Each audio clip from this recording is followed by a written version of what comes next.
Welcome to the Friday Hangout, the show where we talk about the marketing issues for the week and talk to the fascinating people that we know. And this week we're being joined by the very special guest, Jascha Kaykas-Wolff, who is the CMO of BitTorrent and formerly the CMO from MindJet. Welcome, Jascha. Thanks a lot. I appreciate being here. Joining me are my cohorts, and co-hosts, the effervescent Adam Helway. Effervescent? Is it? Yeah. That's not effervescence, or is that the right word? What am I, a soda? Is that what it is? You're bubbly. Fizzy. Fizzy. And the always sagacious Janet Bouts. Sagacious. Wow. I like that. Is that a kind of plant? Something to aspire to.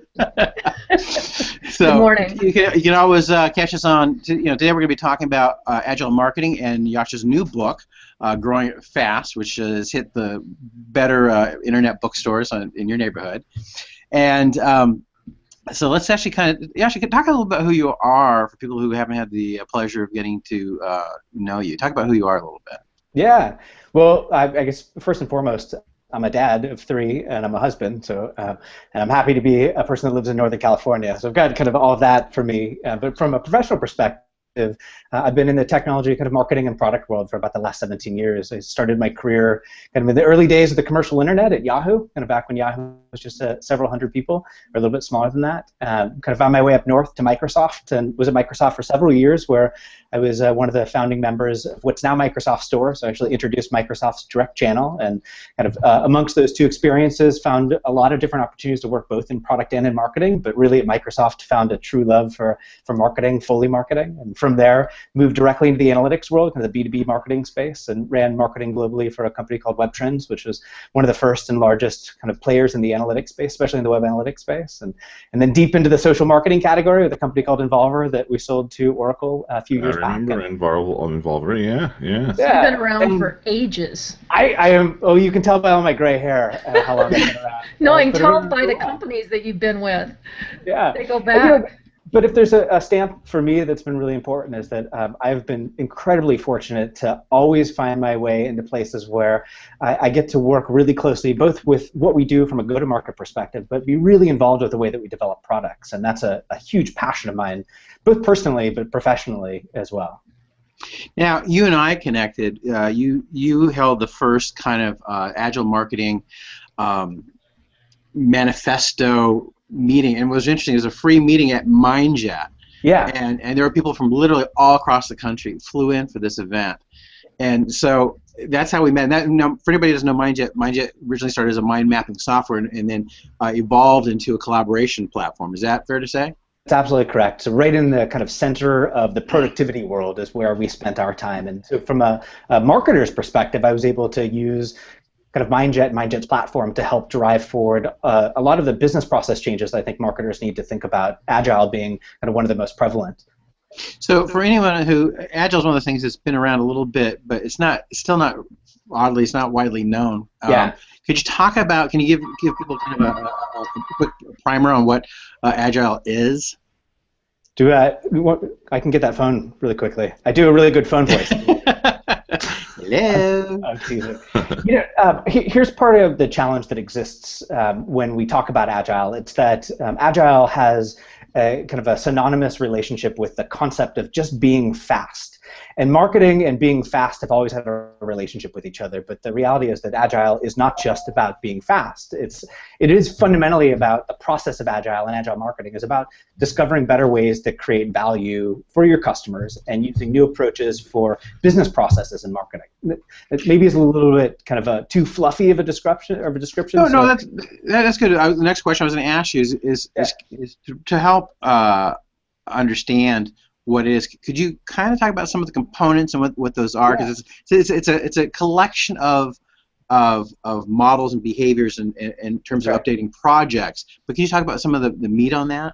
Absolutely, and let me do this even as well, and feel free to jump in on this also. I want to give you I'll call it a little bit of a history lesson, because I think when we look back over the last half a century, we can see a lot of cues that force business process change in the different parts of the organization, especially in software. And we're really seeing a lot of these changes kind of now hitting marketing, which is why Agile is becoming more and more relevant for us. But fundamentally, to your question, Agile marketing borrows really heavily from the Agile development methods, and that's focusing on delivering work in a concept, especially when we'll talk about this concept of Scrum, delivering work in sprints. It's a short duration of time, let's call it a couple of weeks, and doing so, kind of working in a short duration of time with a cross-functional team that's able to work completely autonomously. So you think about the way that we work today, for the most part in most marketing organizations, there is a hierarchical kind of command and control system that has to go through a set of approvals to get any work published or out the door on behalf of a marketing team or a product team.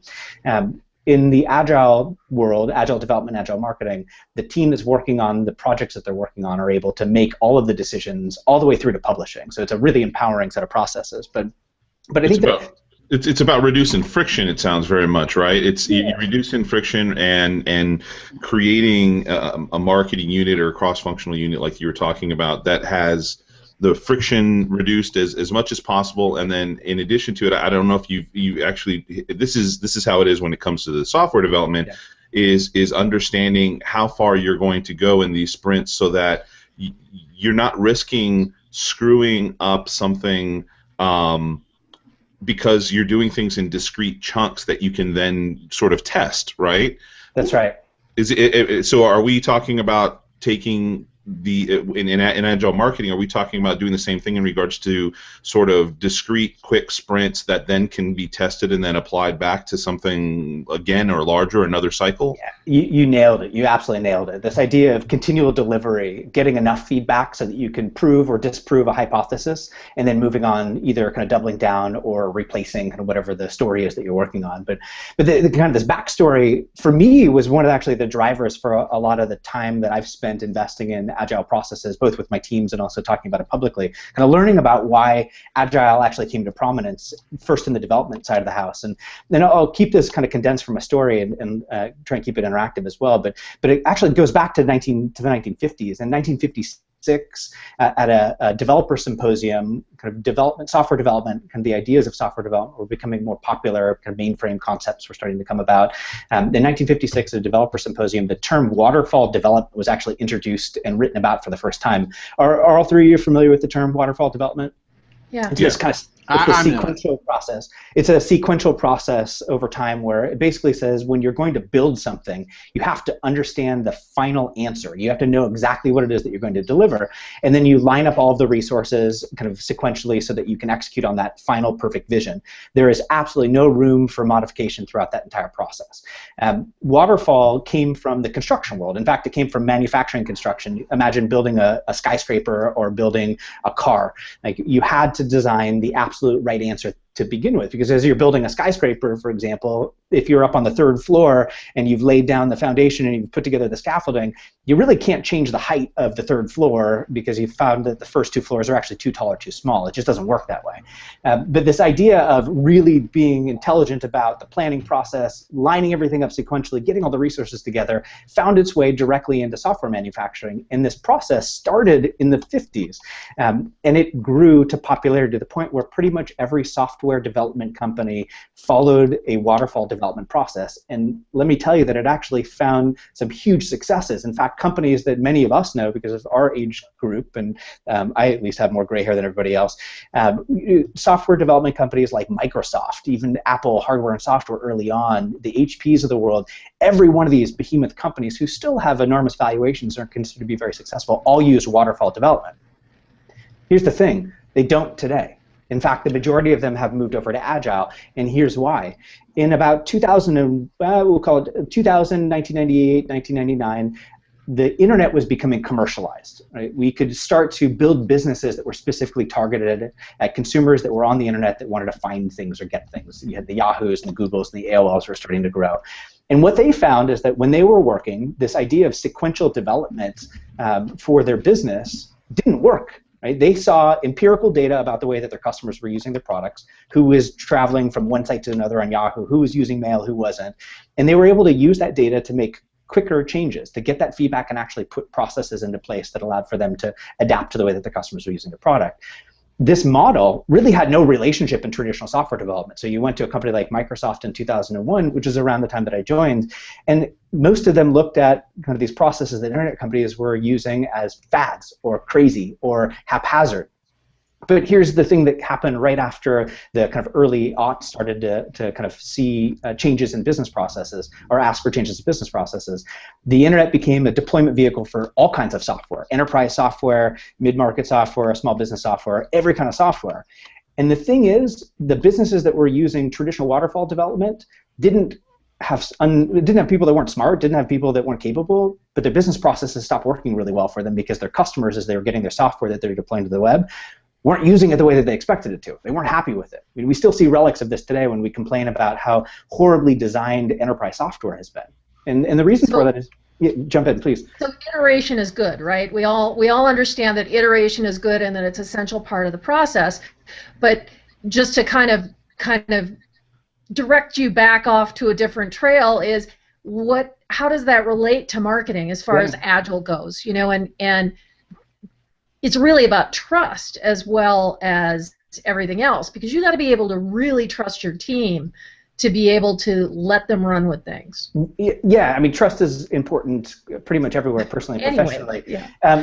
But you know, fundamentally, good trust is about setting expectations and meeting expectations, which is really about great communications, in my opinion. So the reason that software developers had to find a new business process to adopt in order to respond to their customers, to get that trust with their customers, and to have trust with each other in the way that they're working, was because customers were actually providing them feedback immediately.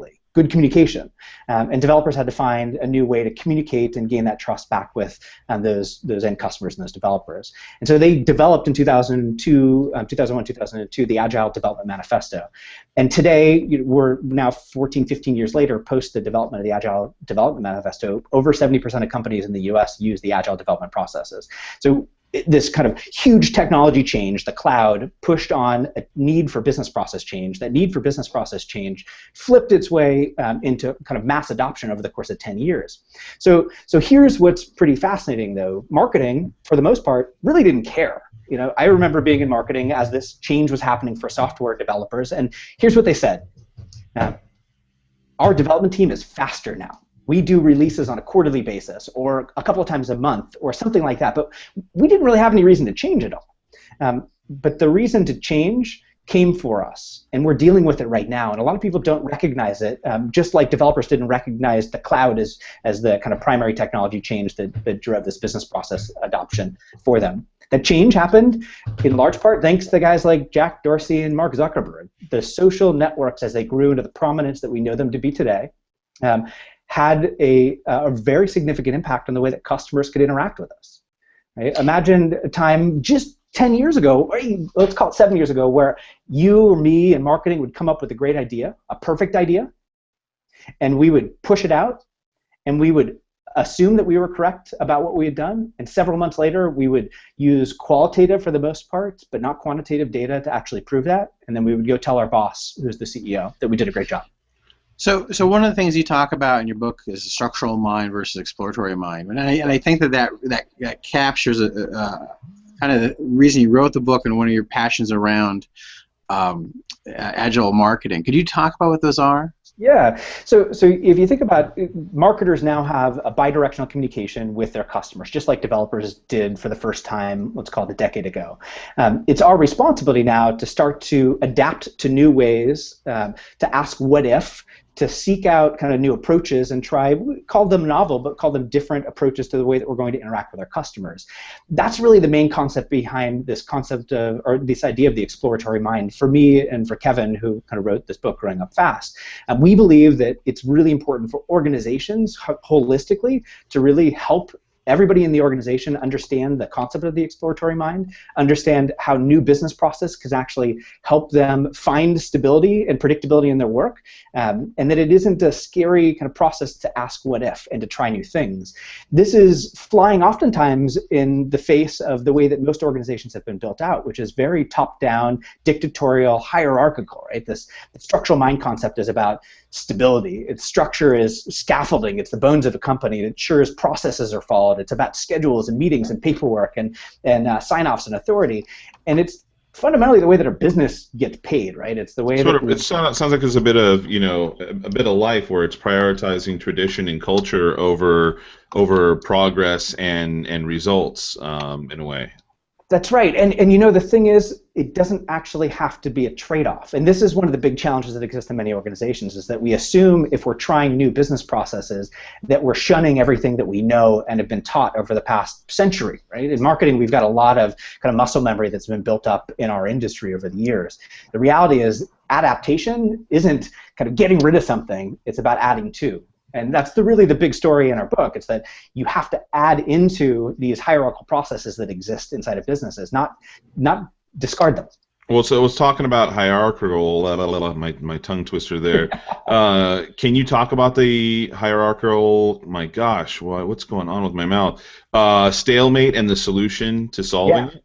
Well, let me tell you, so one of the reasons that I joined BitTorrent, let me tell you that as a story to kind of feed into this. So I've been using Agile processes in marketing groups for about the last 7 years. And maybe I was early on into it from a head of marketing perspective, but found a lot of successes with it. Oftentimes, when I talk about Agile from a marketer's perspective and from a marketing team's perspective, I may be one of the first people that an organization has heard talk about Agile. Maybe developers have heard about it, but for the most part, the companies that I've been a part of, small teams are using Agile. Marketing using Agile is completely foreign. When I met the BitTorrent team several months ago, what struck me was that the entire organization had bought into the idea that adapting business processes, allowing bottoms-up innovation, was actually the best way to do work. So the entire company at BitTorrent in August of last year, we've got 180 people at the organization right now, the entire company was Scrum certified. That's certified in Agile processes. This is everybody from G&A and finance all the way through to developers and project managers and program managers. So when I joined this company, what I found particularly appealing is that I got to move into an organization that had already bought into this idea that allowing for teams to kind of build autonomous kind of operating groups is the best way to do work. And what I've found here over the last several months is that there's actually a relationship that we need to have to kind of top-down direction. Right? We need to set goals from an executive perspective and make sure that we've got clear ways for everybody to see and understand what success looks like. So in some regards, BitTorrent is the exact inverse of the very much majority of companies that are out there, and that we've already explored and have adopted the exploratory mind, and now we're looking at how do we add in kind of incrementally more hierarchical or structural mind components to it. In pretty much every other organization that exists, introducing the Agile processes allow for exploration, and they allow to do so within the construct of the goals that have already been set up for the marketing organization. And I think that idea that you don't have to scrap one, but it really is finding a balance between the two is really, really, really important. I know we've talked about a couple of key ideas from the book, but your book has an interesting structure. Could you talk about talk about how the book is structured and why you did it that way? Yeah, so Kevin and I very much followed the Agile processes that we proselytize in the book. So the way that we've been working on this book, it's been about 2 years in process for the two of us, is that we've tried to find concepts that we think are important kind of philosophically and then also practically in the kind of world of Agile and marketing, and we'll call it even more broadly in kind of business leadership. And we've tested out pretty much every chapter that you find in the book. So what do we mean by testing it out? We've actually pushed them out into blogs. If you search for very many of the chapters that are in the book out on the internet, you'll find a lot of the content that's there already. That gave us the directive feedback, the explicit feedback from those who we think would be interested in the book, and it allowed for us to construct kind of successful pieces on their own. Over the past 6 months, Kevin and I have been working on a central metaphor that would actually pull them all together, kind of creating that full narrative that weaved all these different stories together. And for us, kind of once we locked on that central narrative, kind of weaving all of these stories that we put together became fairly simple for us, or simple is the wrong word, but it became a lot clearer to us how the pieces would fit together. And then when we were done, we didn't wait. We didn't wait to go out and precede the book to a bunch of kind of influentials such as yourselves and have you give reviews on it and then use that as a part of a big push. We just put the book out there, and we're now looking for feedback. And we're looking for feedback from folks like yourselves and general readers that have purchased the book. So the construction of the book is very much in line with the principles that we talk about in the book, and practically speaking, it seems to be going pretty well thus far. So there's a couple of pieces to some things you said earlier, and I wish they were sort of more connected, so that way I feel like I want to ask them both. But one of them is so although we're talking about doing things fast, realistically, if somebody wants to go through one of these cycles or an adequate number of cycles, how much time should they be investing into this initially? Are we talking about, once they get this team together, and maybe these questions are related. We talked about these teams that are sort of autonomous, and the friction of decision making and other things is removed from them so that they can act as discrete units. Yeah. How could somebody, what's sort of if we go back to the Agile startup method, what's the minimum viable product of a team and the amount of time that they can set aside in order to at least get through an adequate sort of hypothesis and testing round? I want to see, we've got folks that are all the way from sort of small and medium-sized companies all the way to enterprise. Right. We're a scrappy little group ourselves. It would be interesting to see, even though we work with large companies, what's the smallest that we could go for with a team and timing in order to think that we were adequately setting ourselves up for success, at least for an initial round or two.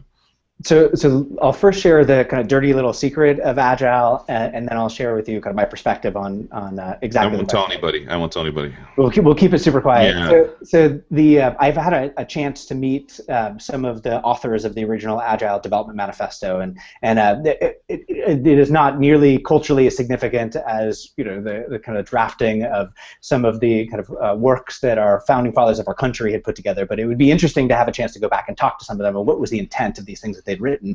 So for me, being able to talk to some of these gentlemen that helped draft the original Agile Development Manifesto, kind of my core question was, what was your intent? What were you trying to use this manifesto for?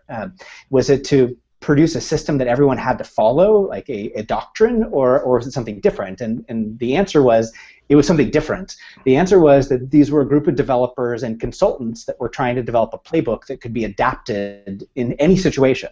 And that's the dirty little secret. There are methods that you'll hear about if you read about Scrum or Kanban or other Agile methods. There will be people that say, this is the only way you can do it. These are the only functions that you have to have in order to truly say that you're Agile. The reality is that most of that is BS. So when you ask the question, how do I know that I'm developing a team that's using Agile? What is the minimum viable product for a team? The question I ask is, what is the business problem that you're trying to solve, and how many people do you need to solve that? That is the way that you kind of work from the bottoms up to get that answer. So typically speaking, when I talk to a team, a large company or small company, about how to get started using these Agile processes, there's a saying that I love to repeat now, and I think it was Travis Wright who had said this at a conference I was in recently, is that the lack of success is the biggest hindrance to success in most organizations, right? Not seeing success freaks everybody out. But when you do see success, people try and emulate it. So for me, the first project working in Agile is oftentimes constructed around a simple campaign, like a business problem that's trying to be solved. So imagine you're running if you're in a B2B company, you're running a demand generation campaign. And the demand generation campaign has, let's say, 4 or 5 elements in it. You're going to produce a landing page. You're going to produce a white paper. You're going to produce a campaign that you're going to run on Google for SEM. And then maybe there are a couple of other things that you're going to work, a briefing that goes to the sales organization. All of the people that are required to complete that project, that becomes your Scrum team for this project. How do you pick the right amount of time to do it? Well, the other kind of challenge that marketing has that's unique when you kind of juxtapose it with developers is that, typically speaking, we're pretty bad at time management. And it's not that we can't keep and manage our own schedules, it's that it's very difficult for our teams because we've not been trained. It isn't a century of muscle memory saying, this is going to take me 6 hours to do, this is going to take me 2 hours to do. So time management is difficult. So generally speaking, this team gets together and you put a kind of wildly best guess together about the amount of time it's going to take to complete this project, soup to nuts. Maybe it takes a week, maybe it takes 2 weeks. What I found anecdotally is that in pretty much every organization, the biorhythms of that team will dictate the duration of the sprints. And over time, you get really good at time management and forecasting. But you've now got a team of people that can complete a project. You've got a time that team has said it's going to take them to complete it successfully. And then the 2 other things that I think are really important is to introduce introduce some basic ideas from the Agile processes, some simple tools. The first tool is a tool called the stand-up. The stand-up is a wonderful communication tool. It's a 10, 15-minute meeting that takes place at the beginning of each day. Everybody on that Scrum team gets together and they answer 3 questions to each other. It creates accountability. It opens up lines of communications that typically don't exist. So you've now got a developer, you've got a content author, somebody else. Sorry, jump in. Yeah, I was going to say, actually, tell what those questions are, because I think that's a wonderful example of some of the processes. Just talk about what the questions are real quick. The 3 questions are, what did I do yesterday? What am I doing today? Do I have any blockers that I need your help with? Fundamentally simple. And what I actually like is taking just the stand-up by itself and introducing it into teams that aren't even considering adopting Agile. Like, at MindJet, actually, the management team, the executive team, including the CEO, every day had a stand-up. Like, imagine sitting there with your head of engineering and your CEO and your CFO and answering the 3 questions. What did I do yesterday? What am I doing today? What blockers do I have? I think, Jan, it was you earlier that just made the mention of everything fundamentally is about trust, like good trust. In my mind, good trust is built on great communications. Great communications happen with frequency and with some intimacy and vulnerability. And when you ask and answer 3 basic questions, what am I doing? What did I do? What do I need help with? That allows for that kind of communication with vulnerability, with consistency to happen. And it's a wonderful, wonderful tool. So you meet each day, you answer those questions, you work through that process, you launch that project with that team makes all the decisions on it. They're going to find success because they're really focused on it and they're communicating well with each other. I've never seen a first project not be successful. And then from there, everybody else sees the success and wants to emulate it. So I think this may be cannibalizing a little bit on Adam's last question, but Leonard Schlesinger wrote a piece for Harvard Business Review about ways people can start. Is there anything that you didn't already cover from that article that you would share? Well, I'll tell you what I think the most important takeaways are from this particular article. So the title of the article, I think, was New Projects Don't Analyze, Act. Tongue-in-cheek, right, to an extent. And the basic concepts are, I'm going to jog my memory on this here, it's use the people and the skills that you already know the team has. So when you're talking about executing quickly, don't try and stretch the team into areas that they really just don't understand.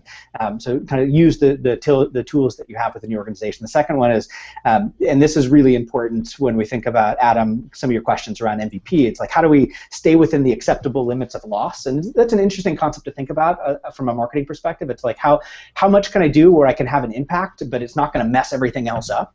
Right? So that's I think, an important concept. The last one I think that I would call out, and then I'll talk about what I think the really, really important thing is, and if you read the book or if you read the article, I think it puts some more context around it. But the last one is that you have to focus on understanding what you're doing as a business and how that business needs to show results. Right? Sorry about that. Oh, it's all good. It's a super basic concept, but it's oftentimes lost. It's like you use the resources that you have that are on hand, you stay within a limit of loss that you're comfortable with, and you make sure that the results that you're trying to focus on are going to have a material impact to the business. You use those 3 things, and they become really valuable tools to constantly have discussions about within your group. I like to match Schlesinger's article and some of those concepts with Cotter and the Cotter Institute's kind of business process change doctrine. And really the kind of punchline for the Cotter Institute is that the steps that we introduce, these things that are potentially helpful in Agile and other areas, they're non-sequential. Right? It isn't about if I follow step 1 and then I follow step 2 and then I follow step 3, it's going to work. It's really about using them all as a system and thinking about them as how do we interplay with each of these different ideas and concepts. And I think that if and when you read the book, you'll find that kind of philosophically kind of within it. Right? It is the book is mostly about thinking about some processes that can work, but then recognizing that the system may not work and that you have to adjust the system. I love the whole concept has been really awesome, and it has been a way that a lot of us entrepreneurs have worked over a period of time because we trust our teams, we all want to get stuff done, we don't want to spend all day in a conference call, all of those things. Stand-ups in particular are a big favorite for me because I work remotely so often, I end up with a lot of endless, pointless conference calls just because they feel like they need you in the room. They want to touch base with everybody, but they don't realize how much more they could, get done. Yeah. So, it's this has been a really good primer for people on how Agile actually works. Actually, just before we move on to shares, could you talk about? I mean, just who should read your book, and if they read it, what are they going to get out of it? Yeah. So all three of you should read the book. I'll tell you that. I did. I actually believe that when we finish this book, what we've done is write a book that's more about business management and leadership. So I think it's valuable mostly for people who have influence over organizations. So if you're running a team, if you're thinking about kind of groups of people and how they interact with each other, if you're at an agency and you're interacting with clients, like it is I think a good read with some good tips on ways to think about better communication with those groups of people. And I know that's kind of broad, but we would prefer, if this book ends up being successful, for it to be known more as a kind of a mindful book about business and leadership and management than it is purely just about agile marketing. That sounds great.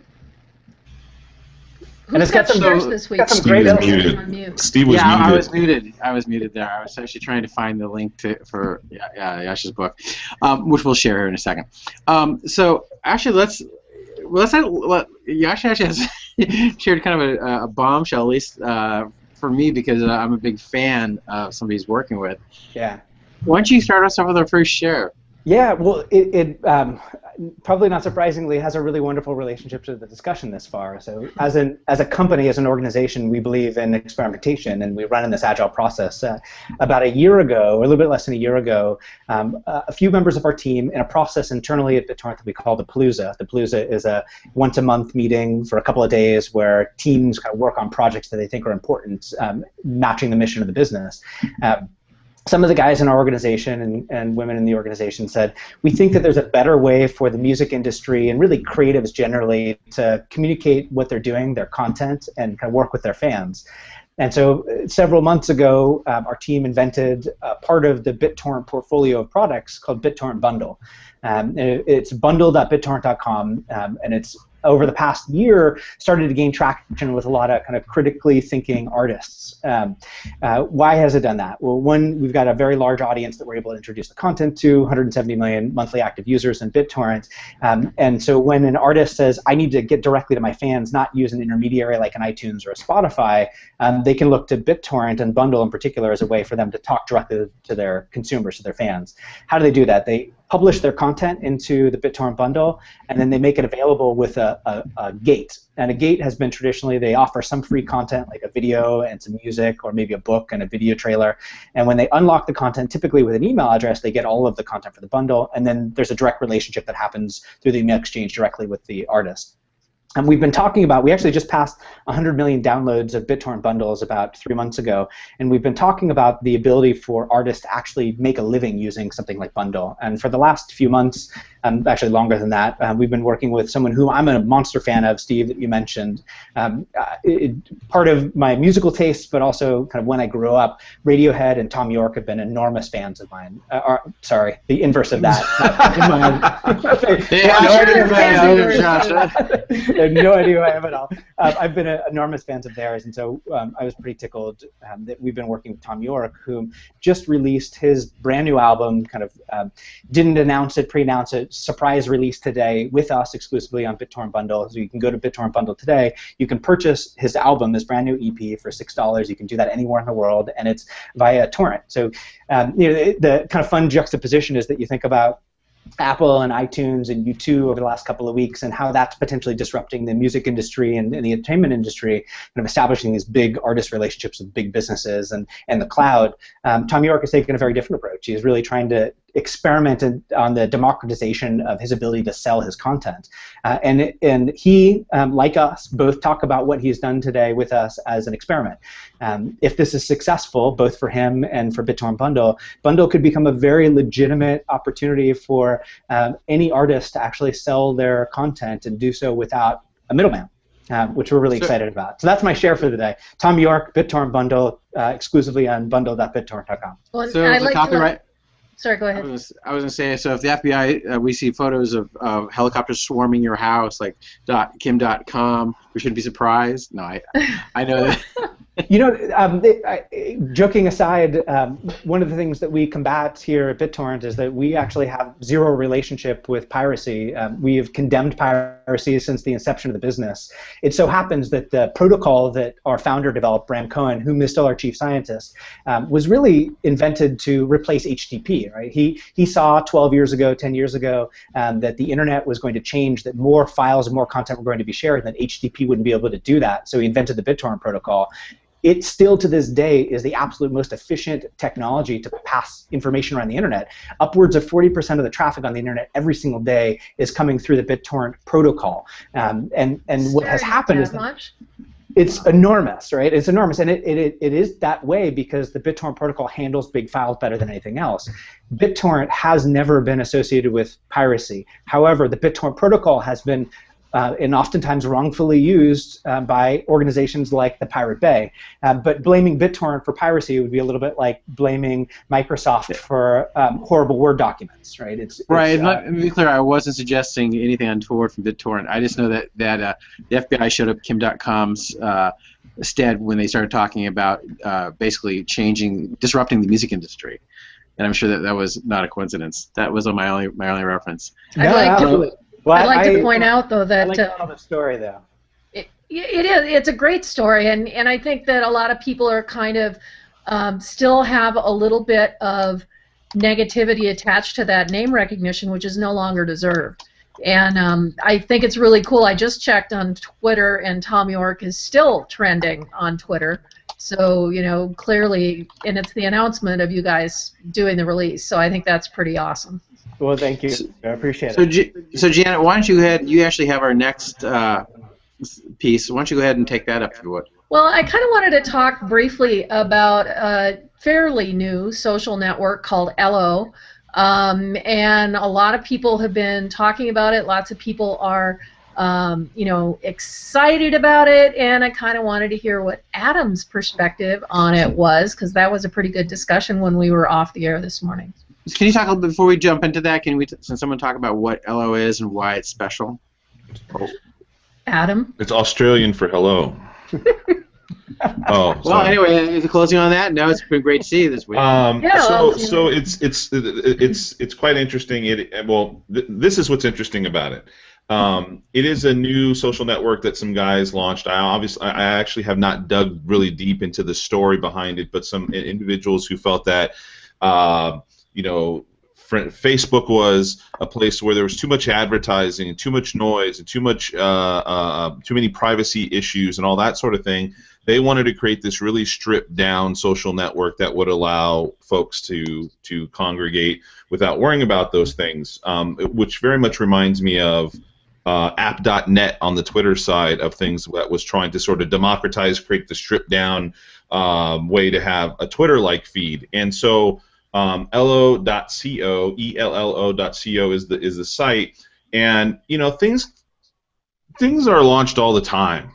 There's sites like this that are launched all the time. It's not like it's the first site, but I don't know what's gone on. It just exploded in the sense that we're connected, all of us are connected to a lot of folks that are social media early adopters and technology early adopters and online marketing early adopters, and people that I didn't think would give a you know what are going over there and be like, okay, I caved in and I got my Ello account, and I honestly only got my invitation 20 minutes before we had this, but I will admit to everybody listening, I've been clicking through it, and that's why I've been so noisy on my end while we've had the show, because I wanted to see what the heck the fuss was when we brought it up. And is there a fuss? Is it worth it? So when you go to the homepage, the messaging that I kept seeing was that it said, where is that? What the language was? What is Ello? It is simple, beautiful, and ad-free social network. Okay, simple, yes. So far, is it ad-free? Yeah, pretty much like every other social network when it initially launches and doesn't have any network. Yeah. Well, and for the most part. Well, no. Go ahead. I'm sorry. No, I'm sorry. Finish. I'll go after. Then third is I sort of skipped over the middle one, which was beautiful. It's horridly designed, in my opinion. It is the typography is terrible. My background is in design, and I mean, that was my only comment when I saw folks like Robert Scoble mentioning it is, hey, I haven't got in, but I already feel like I can't trust the guys if they're using beautiful as the underpinning of their messaging. If they were to remove that, then I might understand it. But because they feel so wholeheartedly that beautiful is really an important, no. It's So part of this thing, what was the platform you guys used? You guys were a big proponent of a platform like 6-9 months ago. Well, we were talking. He's mentioned app.net, and I think that was it, wasn't it? I paid for app.net. Yeah, that was what you guys both. Still on it. So the thing I think is different about Elo is that these guys came out. They actually have a manifesto. We will never, ever, ever, ever, ever. AppNet said that too. Take advertising. They said, we're not going to ever give your stuff to third parties. And for some reason, that really struck a chord. And there was this additional conversation around branded content. And so, in that branded content actually gets a little more complicated. So, if you start sharing, brand journalism, whatever like that, how are they going to manage that? And that's going to be, they say that it's barbed wire. The signs are up. Everyone stay out. So that's part of this backstory. It's kind of going on. So and quite honestly, to create software, I think Jascha can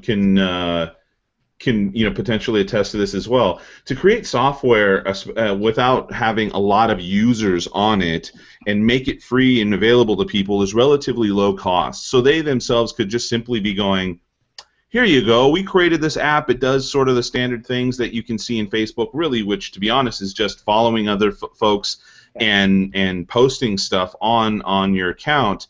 But beyond that, go ahead and have at it. And for them, they just keep paying, whatever they're paying for their services on their server. But then when it gets to critical mass, that's when they've got to ask themselves the question of how are they going to fund the expense that they're going to be stuck with to pay for the infrastructure for this account.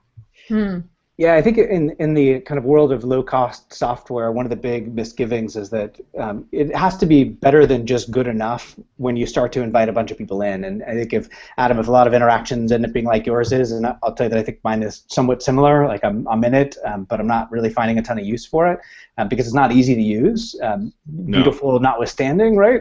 But now I'm in it, and I'm probably going to be done with it. I don't know that I want to invest my time with it anymore, and that's my one shot at it. Right, that was their one shot at me, in theory, unless a bunch of people pull me back in. It's the rarity of invites that's causing people to want to go to it. It's getting a lot of. It's about we got 2 invites we get to give out to folks, and then everybody's joining it, and then from there, like you said, right, they get in there, and it's sort of like you had a promise on the outside, and you're not fulfilling that promise once I get in. That's right. Well, I'm sorry, Jenna, go ahead. Oh, I was going to say, I suspect that there's a lot of room, and I think we are seeing it with other platforms, still a lot of room for more niche social platforms, and eventually one of these will take off. But you really need to have some kind of a core or a reason for other like-minded people to go share. Because if it's just different people, there's not enough critical mass for any one group to have a meaningful dialogue, I think. And I don't think everyone's going to just jump over from Facebook, and so it's not going to. Nobody's going to leave Facebook for this. Because, the reason people are on Facebook is because it's easy for them to understand how they can use it and how they can relate.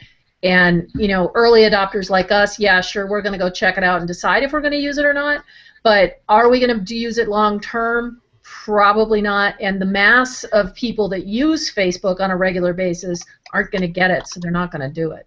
But it's interesting. I did a little bit of research this morning about feedback that other people have, and on SlashGear, Nate Swanner wrote a really great post, and he basically said, yeah, it's okay, it's kind of interesting. It's really, I'm going to quote him, it's like a warehouse full of people who somehow heard there was a party there. A party may happen, but we're all a bit early to the event, if a party actually FOMO, fear of missing out. Exactly. And, the other thing is, too, that I thought was interesting, there's a couple of things. One is that you don't have to use your regular username, which is such a throwback that I just don't even want to go there. And there isn't really a there. Nobody really knows what they're supposed to do with the platform. So are we going to dynamically create our own platforms? No, we're probably not. Yeah, somebody will. I mean, like Twitter kind of started off that way. I mean, Twitter started off in one way of sharing with your friends where you are, and eventually, well, that's true. Then ended up other people found other uses for it. And the user iterated it for them. Exactly.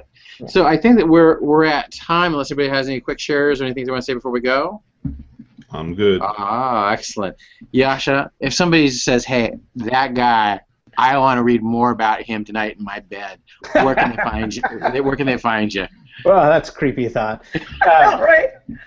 Probably easiest is on Twitter. It's just @Kaykas, Kaykas. I'm on LinkedIn. I'm all over the place, so pretty easy to find me that way. And you can find your book at Amazon.com, Growing Up Fast, Agile Marketing. And the link is on the blog post for the book. It's on the blog post. And Janet, where can they find your sagacious self? My sagacious self can be found at janetfouts.com pretty much anytime, and jfouts on Twitter. And my very effervescent buddy Adam, how about yourself? I'm carbonating at Secret Sushi on Twitter and secretsushi.com. And I am Steveology on Twitter and steveharmson.wordpress.com. If you want to come to me, we are the Friday Hangout. We have an app on our the FridayHangout.com page. You can get or the Google Play Store or the Apple Store. You can get our app for the show. We love your faces. You can hear us on Spreaker, and you can watch us on YouTube, and always watch us live every Friday at FridayHangout.com. We love your faces. We will see you next week. Take care. Bye, everybody.